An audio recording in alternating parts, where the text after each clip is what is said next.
ภาคเหนือที่แขวงอุดมไซเป็นคณะกรรมการรอบโครงการแขวงอุดมไซที่ว่าลงกฎกาเวียกสำเร็จห้อยส่วนห้อยของโครงการปรับปรุงซ่อมแปลงเส้นทางในตัวเมืองของเมืองไซแขวงอุดมไซระยะที่1มูลค่าโครงการตามสัญญา800 ล้านกีบในวันที่ 14 สิงหาคม 2026 ที่ผ่านมาคณะกรรมการชี้นำคุ้มครองโครงการพร้อมด้วยบริษัทและภาคส่วนที่เกี่ยวข้องได้กฎกาเวียกสำเร็จห้อยส่วนห้อยของโครงการปรับปรุงซ่อมแปลงเส้นทางในตัวเมืองไซแขวงอุดมไซระยะที่1หน้าเวียกของโครงการแม่นตาบขุมหังไก่คูดฮื้อซ่อมแปลงหน้าทางพร้อมปลูกยางขึ้นใหม่บางจุด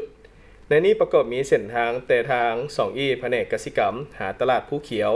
ทางด้านหลังมสเมืองไซ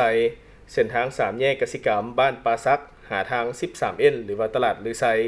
เส้นทางแต่ทาง2อีเรียบหัวของประการ3แยกภูเขียวทาง3แยกปกสแขวงหาโรงเรียนประถมวงแสงเดือนทางโรงพิมพ์เก่าทางเข้าคุ้มขังและเข้าหาเขตการผลิตบ้านดอนแก้วทางเข้าโรงเรียนวิชาชีพบ้านดอนแก้วทางเข้าหอม3บ้านดอนแก้วเส้นทางหอม5บ้านวังไฮประตูห้องว่าการเมืองไซเก่าหาบ้านทิน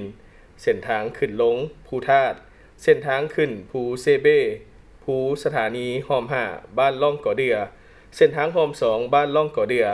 เส้นทางแต่3แยกทาง2อีบ้านล่องก่อเดือหาบ้านภูเขียวหาทาง 13N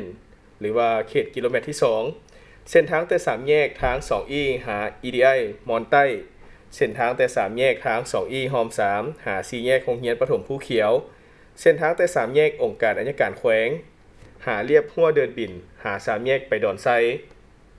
เส้นทางแต่3แยกกองบัญชาการปกสแขวงหา3แยกแผนกอากรเส้นทางแต่3แยกเข้าแผนกสาธาหาขวาน้ำก่อซีหาวงเวียนบ้านเจ๋งเส้นทางเข้าโรงเรียนประถมบ้านเจ๋งเส้นทางหอมแยกจากทางขึ้นภูสถานีบ้านล่องก่อเดือมีความยาว120 เมตรซ่อมแปลงอัดแน่นเส้นทางแต่3แยก EDI บ้านมอนใต้หาทางเว้นตัวเมืองมีความยาว814 เมตร